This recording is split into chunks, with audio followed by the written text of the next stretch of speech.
नमस्कार दोस्तों, स्वागत है आप सभी का एक बार फिर से आपके अपने YouTube चैनल टेक्निकल जॉब ज्ञान में। दोस्तों आज के इस वीडियो में DRDO technician grade A electrician trade के जो बच्चे हैं उनके लिए आज के वीडियो काफ़ी ज़्यादा इंपॉर्टेंट रहने वाला है। DRDO technician grade A electrician trade paper है, उसका अपन सोल्यूशन देखने वाले हैं। काफ़ी सारे बच्चों की डिमांड थी सिर्फ प्रीवियस ईयर पेपर लेके आइए। वैसे देखिए DRDO पेपर है वो बच्चों को देता नहीं है एग्जाम होने के बाद में, तो 80% जो टेक्निकल के आते हैं और 40% जो नॉन टेक के आते हैं। अगर आप सोच रहे हो कंप्लीट आपको 120% यूट्यूब या फिर किसी भी माध्यम से आपको मिल जाए तो ये पॉसिबल नहीं है, क्योंकि DRDO पेपर देता ही नहीं है। आज के इस वीडियो के अंदर जो आपके टेक्निकल 80 नंबर का होता है उनमें से 50-51% है जो कि मैंने कलेक्ट किया है। ओरिजिनल DRDO के ही जो प्रश्न है उनको मैं आपको अच्छी तरीके से डिटेल में बताने वाला हूँ। एक तो आपको इस वीडियो के माध्यम से DRDO के पेपर के लेवल का पता चलेगा, और दूसरे ये जो 50 प्रश्न है इनके माध्यम से 200-250 प्रश्न आपके कम से कम क्लियर होंगे, आपको आने लगेंगे, क्योंकि प्रत्येक पर्सन को डिटेल में आपको बताने वाला हूं। अच्छी तैयारी करने के लिए DRDO इलेक्ट्रीशियन ट्रेड से जो बच्चे तैयारी कर रहे हैं उनके लिए कंप्लीट वीडियो कोर्स, मेरे hand written notes, test series वगैरह कंप्लीट आपको हमारी मोबाइल एप्लीकेशन टेक्निकल जॉब ज्ञान पे मिल जाएगी, जिसकी लिंक आपको इस वीडियो के डिस्क्रिप्शन में मिल जाएगी। चलिए दोस्तों, क्वेश्चन नंबर 1 से स्टार्ट करते हैं। चीजें अच्छी लगे, चीजें समझ में आए तो वीडियो को लाइक करके सपोर्ट जरूर करना। प्रश्न नंबर 1 देखिए दोस्तों, मेगर इसे मापने के लिए इस्तेमाल किया जाता है, यानी कि मेगर का इस्तेमाल क्यों किया जाता है। सीधी सी बात यह कि मेगर का जो इस्तेमाल है वो हाई रेजिस्टेंस मेजर करने के लिए उपयोग में लिया जाता है। जब आपको पर्टिकुलर कोई चीज के बारे में पूछा जाता है तो पृथ्वी का रेजिस्टेंस है उसको टेस्ट करने के लिए मेगर का अपना उपयोग करते हैं, और दूसरा केबलों का जो इंसुलेशन होता है उसका टेस्ट करने के लिए अपन इसका उपयोग करते हैं। तो यहाँ पे जितने भी ऑप्शन दे रखे उनमें से एग्जैक्ट जो इसके साथ में मैच होता है वो पृथ्वी का प्रतिरोध। हालांकि विद्युत रोधी का प्रतिरोध मापने के लिए भी अपन प्रयोग करते हैं, लेकिन इसमें इस प्रकार की कोई चीज दिखाई नहीं दे रही कि विद्युत रोधी का प्रतिरोध है वो लो है या फिर हाई है। हाई यहाँ पे होता तो उसके लिए अपन मेगर इस काम में लेते, लेकिन इस प्रश्न के हिसाब से इसका जो आंसर है प्रश्न नंबर 1 का, ये अपना स्टार्टिंग वाला यानी कि ए होने वाला है। मेगर का उपयोग पृथ्वी का प्रतिरोध मापने के लिए किया जाता है। केबलों का इंसुलेशन मापन करने के लिए भी इसका प्रयोग करते हैं। और वैसे देखिए मेगर है ये, इसके अंदर एक DC जनरेटर लगा होता है जिसके माध्यम से पावर उत्पन्न की जाती है। तो और जो मेगर है ये इलेक्ट्रोमैग्नेटिक इंडक्शन के सिद्धांत पे काम करता है। चलिए प्रश्न नंबर 2 पे अपन चलते हैं। प्रश्न नंबर 2 में लिखा है, बारिश के समय में जंग से बचाने के लिए औजारों पर क्या लगाया जाता है। ग्रीस, पानी, दूध या फिर सरसों का तेल। तो इसका एग्जैक्ट राइट आंसर होगा ग्रीस लगाया जाता है, ताकि पानी है वो औजार पे नहीं ठहरे, उस पर जंग नहीं लगे। तो जंग से बचाने के लिए ग्रीस का अपन इसके लिए प्रयोग करते हैं। आज ये प्रश्न नंबर 3 पे। प्रश्न नंबर 3 में लिखा है, यदि ट्रांसफॉर्मर ऑयल रेडिएटर ट्यूब्स के माध्यम से वायु प्रवाहित करने वाले पंखे के उपयोग द्वारा ठंडा किया जाता है तो नेम प्लेट में क्या लिखा होगा। इसके कहने का मतलब है कोई एक ट्रांसफॉर्मर है उसके ऑयल को ठंडा करना है, तो उसके लिए क्या है कि रेडिएटर ट्यूब के माध्यम से एक पंखे के द्वारा उसमें वायु प्रवाहित करवाई जाती है और उस ऑयल को ठंडा किया जाता है। तो इस प्रकार का जो ट्रांसफॉर्मर होता है उसकी जो नेम प्लेट होगी उस पर क्या लिखा हुआ होगा। तो यहाँ पे जो नंबर 3 का आंसर है ONAF, ये इसका राइट आंसर होगा। चलिए प्रश्न नंबर 4 पे आइए। प्रश्न नंबर 4 में लिखा है, एक ओवर एक्साइटेड सिंक्रोनस मोटर निकालता है। देखिए एक ओवर एक्साइटेड सिंक्रोनस मोटर जो होती है ना उसको अपन बोलेंगे सिंक्रोनस कंडेंसर, ठीक है। और इस कंडीशन में इस मोटर की जो रेटिंग है वो मापी जाएगी kVAR के अंदर, ठीक है। ये दो चीजें ध्यान रखना। और ओवर एक्साइटेड तुल्यकालिक मोटर ये अपने को लीडिंग करंट देती है। लीडिंग करंट का मतलब है कि इसके अंदर धारा है वो वोल्टेज से आगे रहती है, ठीक है। 2-3 चीजें काफी इंपॉर्टेंट है। ओवर एक्साइटेड तुल्यकालिक मोटर होती है उसको अपन सिंक्रोनस कंडेंसर बोलते हैं, और उस दशा के अंदर उसकी जो रेटिंग होती है वो kVAR के अंदर होती है। वैसे नॉर्मल मोटर की जो रेटिंग होती है वो HP के अंदर होती है, लेकिन ओवर एक्साइटेड करके उस तुल्यकालिक मोटर को काम में लेंगे तो उस दौरान अब उसकी रेटिंग है वो kVAR के अंदर होगी। लीडिंग करंट प्रवाहित करेगी, धारा होगी वो वोल्टेज से आगे होगी, किसी न किसी एंगल से वो आगे होगी, वो कितने भी डिग्री का एंगल हो सकता है। आइए प्रश्न नंबर 5 है, porcelain insulators are glazed so as to, यानी कि पोर्सलेन विद्युत रोधियों को चमकदार बनाया जाता है, यानी कि जो इंसुलेटर होते हैं उनको चमकदार बनाने का कारण क्या होता है। जिससे पानी आसानी से नीचे फिसले, उसमें सुधार करने के लिए, गैसों और जल वाष्प के अवशोषण को रोकने के लिए, उपरोक्त में से कोई नहीं। इसका जो राइट आंसर है ये होगा, यानी कि जो पोर्सलेन वाले विद्युत रोधी होती है उनको चमकदार बनाने का कारण होता है गैसें और जल वाष्प को वो अवशोषित नहीं करे। चलिए प्रश्न नंबर 6 पे आइए। प्रश्न नंबर 6 में यहाँ पे रेजिस्टेंस के बारे में कैलकुलेशन पूछी है। 10 ओम के दो प्रतिरोधों को समांतर क्रम में जोड़ा गया है। सबसे पहली बात, 10 ओम के प्रतिरोध समांतर क्रम में जोड़े गए, यानी कि समान वैल्यू के कितने भी प्रतिरोध अगर उनको समांतर में जोड़ेंगे ना अपन, तो डायरेक्ट उस संख्या का अपन भाग देंगे उसकी वैल्यू के अंदर। जैसे कि यहाँ पे 10 ओम के प्रतिरोध है और दो प्रतिरोधों को समांतर में जोड़ा है, तो तुल्यकालिक रेजिस्टेंस अपन देखें तो यहाँ पे 5 रेजिस्टेंस हो जाएगा समांतर क्रम का। आगे देखिए, इस संयोजन को एक अन्य 10 ओम के प्रतिरोध के साथ श्रेणी क्रम में जोड़ा गया, यानी कि ये जो 5 है 10 के साथ में जुड़ जाएंगे, तो इसका जो राइट आंसर है वो 15 ओम हो जाएगा। चलिए उसके बाद में आइए प्रश्न नंबर 7 पे। प्रश्न नंबर 7 में लिखा टंगस्टन तंतु लैंप इससे भरे होते हैं, यानी कि टंगस्टन तंतु जो लैंप होते हैं उसमें गैस कौन सी भरी जाती है, तो इसका राइट आंसर होगा आपका नाइट्रोजन और आर्गन गैस। तो टंगस्टन तंतु वाले जो लैंप होते हैं उनमें नाइट्रोजन या फिर आर्गन गैस भरी रहती है, ज्यादातर में नाइट्रोजन गैस रहती है। चलिए उसके बाद में डीसी मशीन की आर्मेचर कोर खालिस्तान की बनी होती है। तो डीसी मशीन की आर्मेचर की जो कोर होती है वो लेमिनेशन की बनाई जाती है। लेमिनेशन का मतलब वो नहीं है जो अपन कागजों पे लेमिनेशन करते हैं। लेमिनेशन का यहाँ पे मतलब है कि जिस मटेरियल का अपन उपयोग करते हैं ना उसकी अपन पतली पतली पत्तियां बना देते हैं, उन पत्तियों के माध्यम से अपन क्या करते हैं कि आर्मेचर की कोर बनाते हैं। वो कि इंग्लिश के आई लेटर के शेप में हो सकती है, ई के शेप में हो सकती है, एल वाली शेप के अंदर हो सकती है, एच वाली शेप के अंदर हो सकती है। और डीसी मशीन की आर्मेचर कोर को लेमिनेशन से क्यों बनाती है, इसका कारण यह है कि एडी करंट लॉसेज को कम करने के लिए लेमिनेशन का उपयोग करते हैं। चलिए प्रश्न नंबर 9 देखिए, शक्ति मापने की 2 वाट मीटर विधि में 1 वाट मीटर की रीडिंग 0 देखी जाएगी यदि भार का पीएफ, जब भार का पावर फैक्टर होगा 0.5 लैगिंग होगा, तो 2 वाट मीटर जो विधि होगी शक्ति मापने की, उसमें अगर 1 वाट मीटर की रीडिंग 0 देगी, वो कब दिखाई देगी, जब भार का पावर फैक्टर 0.5 लैगिंग होगा। चलिए प्रश्न नंबर 10 पे आइए, एक परिपथ में प्रवाहित विद्युत धारा सतपन करती है, यानी कि इन्होंने पूछा है an electric current passing through an electric circuit produce, यानी कि एक सर्किट में से विद्युत धारा का जब अपन प्रवाह करते हैं तो वो मतलब क्या है कि किस प्रकार का प्रभाव उत्पन्न करती है, इनमें से अपने को चूज करना है। तो देखिए तापीय प्रभाव है, रासायनिक प्रभाव है, चुंबकीय प्रभाव है, ये सभी विद्युत धारा के प्रभाव है। जैसे कि तापीय प्रभाव तो हीटर की कोयल होती है, जैसे कि धारा प्रवाहित करते हैं तो वहां पे हीट उत्पन्न होती है, ताप उत्पन्न होती है। रासायनिक प्रभाव है, जैसे कि अपन एक धातु पे दूसरे धातु की अपन परत चलाती है, यानी कि इलेक्ट्रोमैग्नेटिक है, वो भी रासायनिक प्रभाव है, ये भी विद्युत धारा की वजह से। और चुंबकीय प्रभाव यानी कि किसी कंडक्टर के अंदर धारा प्रवाहित करती है, जब वो मैग्नेट के रूप में काम करता है तो आसपास की वस्तुओं को मतलब आकर्षित करने लगता है, तो वो धारा का चुंबकीय प्रभाव है। अगला प्रश्न में पूछा गया व्हाइट स्टोन ब्रिज का उपयोग खालिस्तान के मापने के लिए किया जाता है। व्हाइट स्टोन ब्रिज का उपयोग किस चीज को मापने के लिए करते हैं, तो रेजिस्टेंस को मापने के लिए व्हाइट स्टोन ब्रिज का अपन उपयोग करते हैं।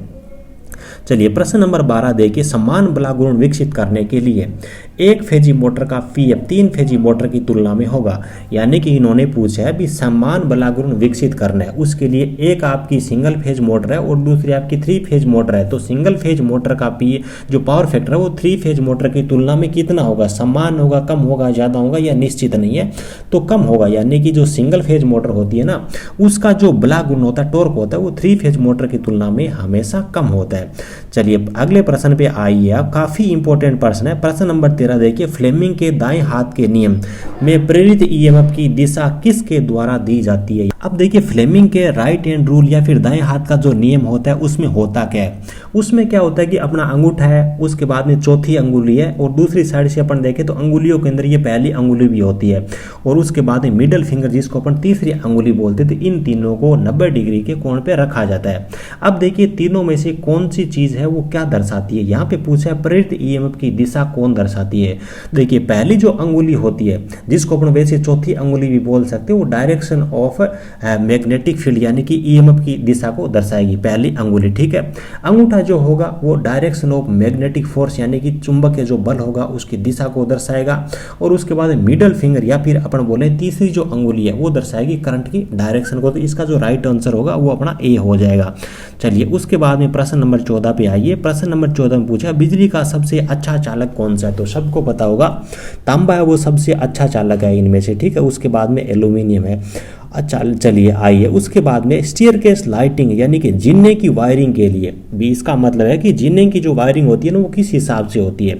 Single pole single way switch का उपयोग किया जाता है, बी में single pole two way switch का उपयोग किया जाता है, सी में है two pole single way switch का उपयोग किया जाता है, और यहाँ पे डी के अंदर two pole two way switch का उपयोग किया जाता है। इसका जो राइट आंसर होगा वो बी होगा, single pole two way switch का उपयोग किया जाता है जीने की वायरिंग के लिए।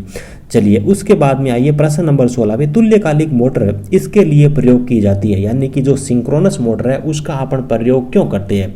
तो देखिए सिंक्रोनस जो मोटर है इसका उपयोग अपन शक्ति गुणक को बढ़ाने के लिए अपन इसका प्रयोग करते हैं, जिसको अपन सिंक्रोनस कंडेंसर भी उस कंडीशन के अंदर बोलेंगे, और उस कंडीशन में इसकी जो रेटिंग है वो केवीआर के अंदर होगी। तो इसका जो राइट आंसर है वो सी हो जाएगा। प्रश्न नंबर 17 देखिए, स्टार डेल्टा स्टार्टर का प्रयोग किया जाता है, किस मोटर के लिए प्रयोग करते हैं। तो 3 फेज प्रेरण मोटर के लिए स्टार डेल्टा स्टार्टर का अपन प्रयोग करते हैं। और स्टार डेल्टा स्टार्टर है अपन कितनी एचपी तक की मोटर के लिए काम में लेते हैं, तो 5 एचपी से लेकर के 25 एचपी तक की मोटरों के लिए स्टार डेल्टा स्टार्टर का प्रयोग करते हैं। उसके बाद एक होता है DOL starter, direct online starter, उसका उपयोग करते हैं अपन 5 एचपी तक की मोटरों के लिए। एक होता है ऑटो ट्रांसफॉर्मर स्टार्टर, उसका उपयोग करते हैं 25 एचपी से अधिक की मोटरों के लिए।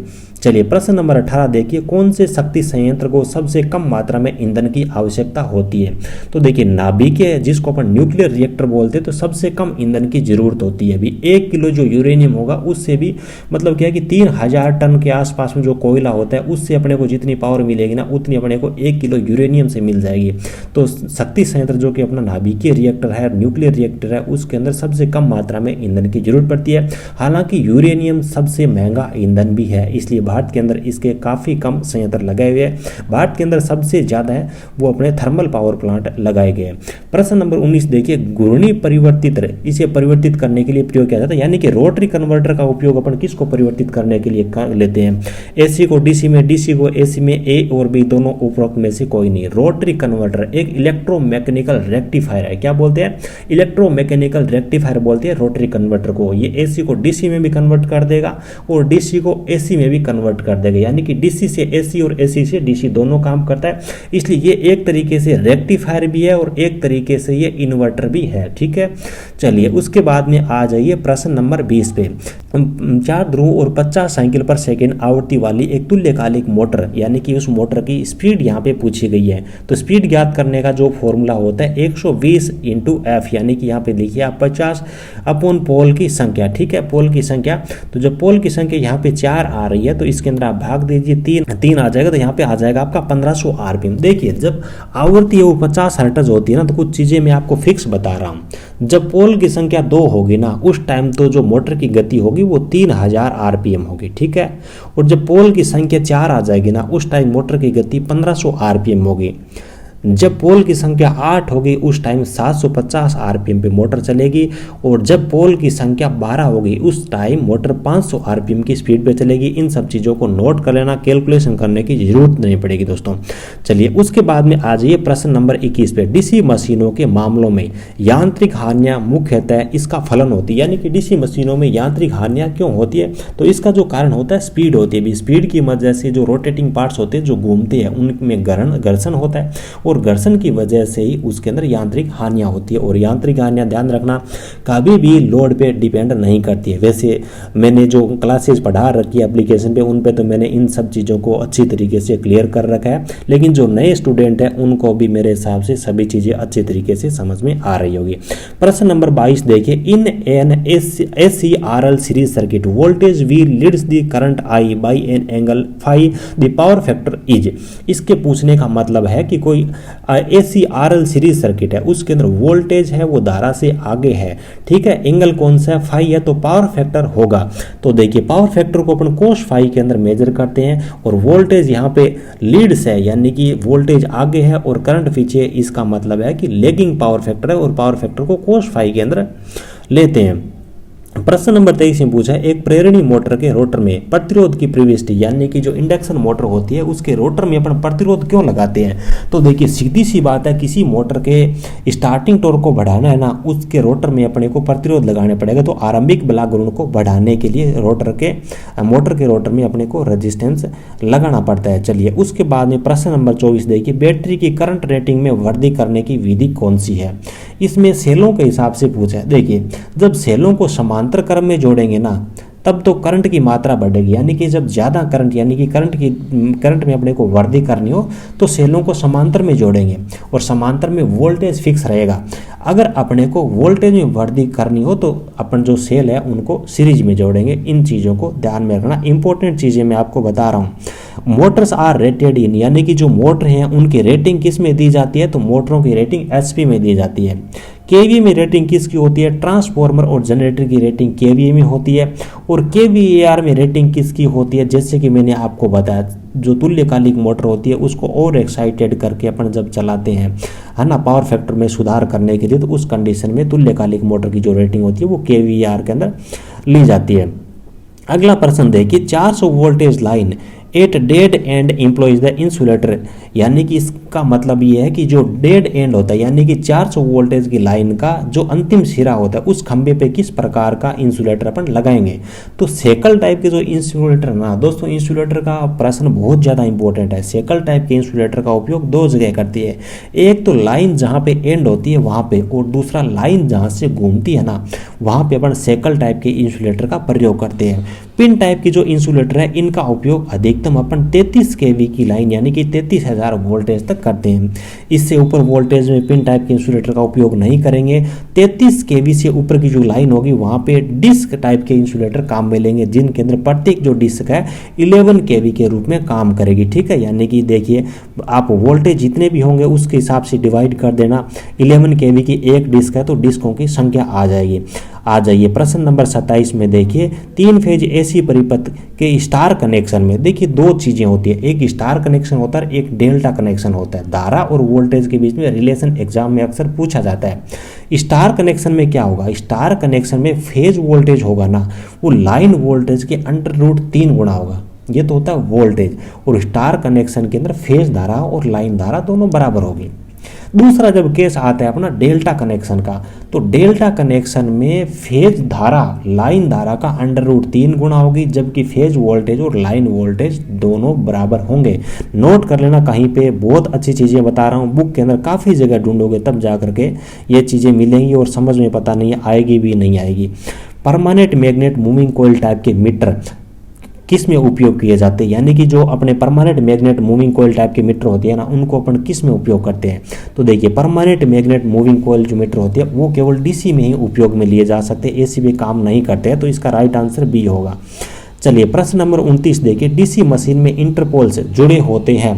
तो डीसी मशीन के अंदर जो इंटरपोल्स होते हैं वो सीरीज वाइंडिंग के साथ में श्रेणी क्रम के अंदर यानी कि सीरीज वाइंडिंग और सीरीज में जुड़े होंगे इंटरपोल्स। आज ये प्रश्न 3 पे, इलेक्ट्रिकल कंट्रोल पैनल में खालिस्तान के उपयोग द्वारा स्विचिंग लॉजिक प्राप्त किया जाता है। यहाँ पे स्विचिंग लॉजिक का मतलब ये कि ऑन ऑफ किससे करते हैं।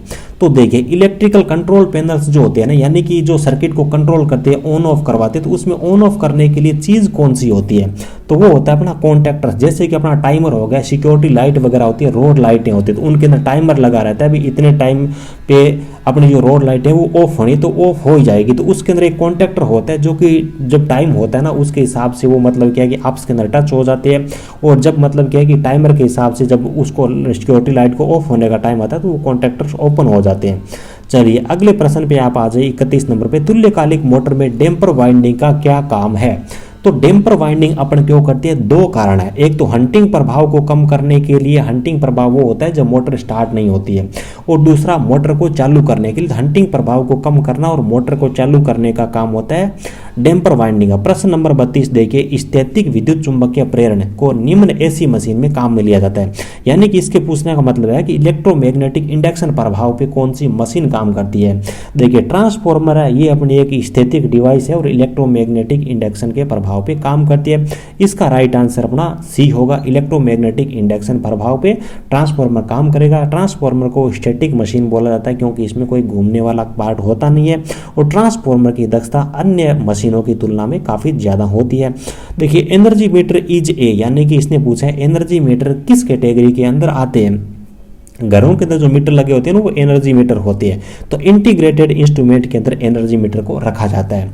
अब इंटीग्रेटेड इंस्ट्रूमेंट का मतलब क्या है? इंटीग्रेटेड इंस्ट्रूमेंट वो होते हैं जो एक निश्चित टाइम पीरियड की जो क्वांटिटी होती है ना उसकी कंप्लीट रेटिंग को जोड़ करके बता देते हैं। जैसे कि एनर्जी मीटर है, पिछले पूरे महीने की वो यूनिट बता देगा भाई इतनी यूनिट खर्चा आया है और उसके हिसाब से इतनी पेमेंट बन रही है, वो बिजली बोर्ड कैलकुलेट करता है। तो इंटीग्रेटेड इंस्ट्रूमेंट का मतलब ये होता है कि एक निश्चित टाइम पीरियड के अंदर क्वांटिटी होती है उसको कैलकुलेट करके देता है। और एनर्जी मीटर जो घरों में लगे रहते हैं, एनर्जी मीटर इंटीग्रेटेड इंस्ट्रूमेंट होते हैं। वेरी वेरी इंपॉर्टेंट प्रश्न है। चलिए अगला प्रश्न देखिए, प्रकाश उत्सर्जक डायोड तब प्रकाश उत्पन्न करती है जब वह होती है। देखिए दो चीजें हैं, मिलते जुलते नाम है। एक तो होता है आपका प्रकाश उत्सर्जक डायोड यानी कि लाइट इमिटिंग डायोड, ये हमेशा फॉरवर्ड बायस के अंदर काम करेगा, ठीक है, इसका राइट आंसर ए है। दूसरा होगा फोटो कंडक्टिव डायोड जो कि रिवर्स बायस के अंदर काम करेगा। तो दोनों प्रश्नों को ध्यान में रखना है। चलिए प्रश्न नंबर 35 पे आ जाइए आप। प्रश्न नंबर 35 में एक चुंबक इन्हें आकर्षित करती है। तो सब बता देंगे चुंबक किसको आकर्षित करती है वो चीज़ आपको बतानी। तो पहला तो नहीं होगा क्योंकि पित्तल को आकर्षित नहीं करती, दूसरा भी नहीं होगा क्योंकि तांबे को आकर्षित नहीं करती, और तीसरा भी नहीं होगा क्योंकि जस्ते को आकर्षित नहीं करती। निकल, कोबाल्ट और इस्पात को चुंबक आकर्षित करती है। प्रश्न नंबर 36 देखिए, धारिता की इकाइयाँ हैं। देखिए सही से देखिए, हिंदी में समझ में नहीं आएगा, कुछ चीज़ें कटी हुई है शायद। द यूनिट ऑफ कैपेसिटेंस आज आर फेरड, यानी कि कैपेसिटेंस की जो यूनिट है वो फेरड है। And the unit of capacitive reactance, यानी कि इसने अपने को कैपेसिटिव रिएक्टेंस की यूनिट पूछी है, तो कैपेसिटिव रिएक्टेंस की यूनिट होगी ओम। ठीक है, सारी चीज़ें अच्छे से समझने जाना है। और वीडियो अच्छा लग रहा है तो लाइक करते जाना, चीज़ें बहुत ज़्यादा इंपॉर्टेंट मैं आपको बता रहा हूँ।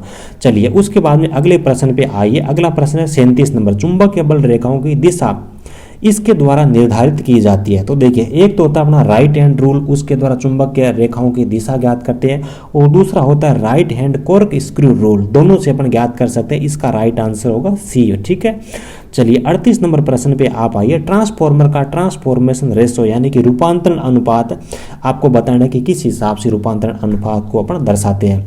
तो देखिए 3 इलेक्ट्रिकल क्वांटिटी होती है, एक तो होती है टर्न्स की संख्या, दूसरा वोल्टेज और तीसरी धारा। देखिए वोल्टेज और जो टर्न्स की संख्या है ना, उनकी केस के अंदर तो सेकेंडरी साइड वाली जो क्वांटिटी है ना उसको ऊपर रखेंगे और प्राइमरी साइड वाली जो क्वांटिटी है उसको अपन नीचे रखेंगे। ठीक है, वोल्टेज के केस में और टर्न्स अपने जो टर्न्स है उनके केस में। लेकिन जो धारा होगी ना इसके केस में ट्रांसफॉर्मर का टर्न्स रेशियो उल्टा होगा, यानी कि I2/I होगा। ठीक है, धारा के केस में धारा के केस में क्या होगा, सॉरी I1/I2 होगा धारा के केस में, और वोल्टेज और टर्न्स रेशियो के केस में N2/N1 और V2/V1 होगा। तो इसका जो राइट आंसर है वो डी होगा। अगले प्रश्न पे आइए। अगला जो प्रश्न है, यदि 12 पोल वाला अल्टरनेटर 50 हर्ट्ज आउटपुट उत्पन्न करता है तो इसकी गति आपको बतानी, जैसे कि मैंने आपको बताई थी 12 यहाँ पे पोल की संख्या तो दे रखी है, तो डायरेक्ट आपकी गति वो 500 आरपीएम हो जाएगी। चलिए अगले प्रश्न पे आइए। यूजेटी के लिए निम्न में से कौन सा कथन सत्य है? तो देखिए VBB को 0 तक घटा करके यूजेटी को ऑफ किया जा सकता है। VBB का यहाँ पे मतलब है कि जो बेस वोल्टेज है यूजेटी के अंदर उसको 0 तक घटा देंगे ना तो यूजेटी ऑफ हो जाएगा। चलिए अगले प्रश्न पे आ जाइए 41। डीसी वोल्टेज के ठीक माप के लिए किस प्रकार के यंत्र को पसंद किया जाता है? तो डीसी मापने के लिए अपना होता है MC यानी कि मूविंग कोयल टाइप का इंस्ट्रूमेंट। ठीक है, राइट आंसर ए हो जाएगा। प्रश्न नंबर 42 को देखिए आप। देखिए square threads are used when, square thread का अपन कब उपयोग करते हैं, यानी कि भार किस टाइप का हो, तो इसका राइट आंसर सी होगा। भारी भार शामिल हो उस टाइम अपन स्क्वायर थ्रेड्स का उपयोग करेंगे। अगला प्रश्न है एक परिनालिका में उसकी यानी कि सोलेनॉइड होता है ना, सोलेनॉइड कोयल है उसके बारे में इन्होंने पूछा। तो सोलेनॉइड जो कोयल होती है वो एक स्प्रिंग के आकार में होती है। तो इसको देखने से अपने को पता लग जाता है कि स्प्रिंग के आकार में इसको जब खींचेंगे ना तो इसकी लंबाई बहुत ज़्यादा होगी जबकि चौड़ाई कम होगी। तो देखिए इसका जो राइट आंसर होगा लंबाई और चौड़ाई, इसमें देखिए लंबाई चौड़ाई लंबाई से बड़ी होनी चाहिए, ये तो नहीं होगा, लंबाई चौड़ाई से बड़ी होनी चाहिए। इसका राइट आंसर ये हो जाएगा। ठीक है, सोलेनॉइड में लंबाई ज़्यादा होगी क्योंकि स्प्रिंग का आकार है उसका। AC को खालिस्तान के द्वारा DC में रूपांतरित किया जाता है। तो बहुत ही आसान प्रश्न है, रेक्टिफायर के द्वारा किया जाता है। अगले प्रश्न पे आइए। अगला प्रश्न है अर्थिंग के लिए आवश्यक है, यानी कि अर्थिंग किसके लिए आवश्यक है ये चीज़ पूछी गई है। कई सारी चीज़ें हैं, मनुष्यों तथा मशीनों की सुरक्षा के लिए, ठीक है, मशीन की वाइंडिंग के लिए। तो ये चीज़ तो देखिए मशीन की सुरक्षा के अंदर आएगी, ये मशीन की जब प्रोटेक्शन होगा तो वाइंडिंग का भी होगा। पक्षियों को करंट से बचाने के लिए, तो पक्षी तो सिंगल तार पे बैठेंगे, उनको बचाने की जरूरत नहीं है। तो इसका जो राइट आंसर है वो एक होगा, मनुष्यों को बचाने के लिए और मशीन की सुरक्षा करने के लिए उपयोग करते हैं।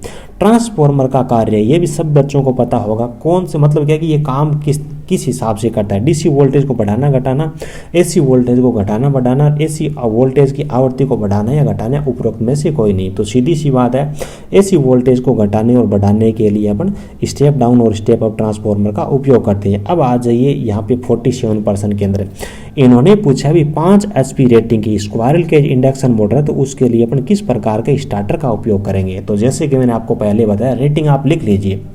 DOL डायरेक्ट ऑनलाइन स्टार्टर है, इसका अपन उपयोग करते हैं 5 HP तक, ठीक है, सबसे छोटे मोटरों के लिए। उसके बाद रेंज आती है 5 से 25 HP की, उसके लिए अपन काम में लेंगे स्टार डेल्टा स्टार्टर 5 से 25 HP, ठीक है। उसके बाद सबसे बड़ी जो रेंज आती है 25 HP से अधिक, उसके लिए ऑटो ट्रांसफार्मर काम में लेंगे। एक जगह लिख लीजिए, बहुत काम आएंगे। टाइम आने पर जब आप ढूंढोगे ना तब आपको पता लगेगा चीज़ें एक जगह मिल नहीं रही है। अर्धचालक सामग्रियों की चालकता, इन्होंने पूछा भी अर्धचालक की चालकता पूछे, तो इंसुलेटर तथा चालक के बीच की रहती है, इसमें कोई दो राय नहीं है। 49% पे आ जाइए। सामान्य चालक के तापमान में वृद्धि होने पे इसका प्रतिरोध, सामान्य चालक यानी कि जो अपने चालक होते हैं ना, कंडक्टर, तापमान में वृद्धि करेंगे तो क्या होगा, यानी कि उनके रेजिस्टेंस पे क्या प्रभाव पड़ेगा। तो सीधी सी बात है, जब चालक होंगे ना, तापमान बढ़ाएंगे तो उनका रेजिस्टेंस है वो बढ़ेगा, और रेजिस्टेंस जब बढ़ेगा तो धारा है वो घटेगी। ये तो होता है चालक के केस में। अर्धचालक के केस में और कुचालक के केस में इसका उल्टा हो जाता है। देखिए उसके अंदर क्या होगा, जैसे टेम्परेचर बढ़ाएंगे ना तो रेजिस्टेंस उनका कम होगा और धारा की मात्रा है ना उसके अंदर वृद्धि होगी, इंसुलेटर और आपके सेमीकंडक्टर दोनों के अंदर। चलिए उसके बाद 59% देखिए, परमाणु में इलेक्ट्रॉन तथा प्रोटॉन की संख्या होती है। तो एक परमाणु के अंदर इलेक्ट्रॉन और प्रोटॉन की संख्या बराबर होती है जब तक अपन बाहर से कोई एक्सटर्नल फोर्स है या सप्लाई अप्लाई नहीं करते हैं।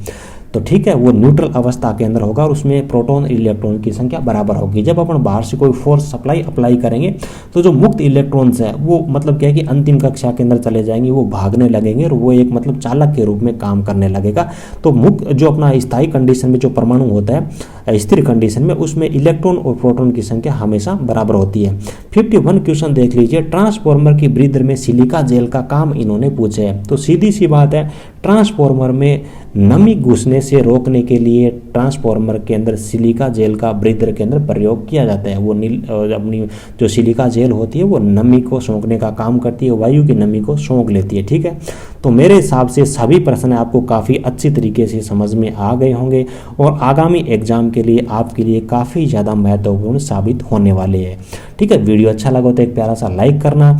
इसी तरह के अच्छे अच्छे वीडियोस देखने के लिए, जॉब अपडेट पाने के लिए, करियर गाइडेंस के लिए चैनल को सब्सक्राइब जरूर कर लीजिएगा। DRDO की बेहतरीन तैयारी करने के लिए मेरा खुद का वीडियो कोर्स, हैंड रिटन और टेस्ट सीरीज वगैरह आपको मिलेगी, जिसकी लिंक आपको इस वीडियो को डिस्क्रिप्शन में मिलेगी। सब चीज़ें हमारे मोबाइल एप्लीकेशन पे अवेलेबल है। Thank you.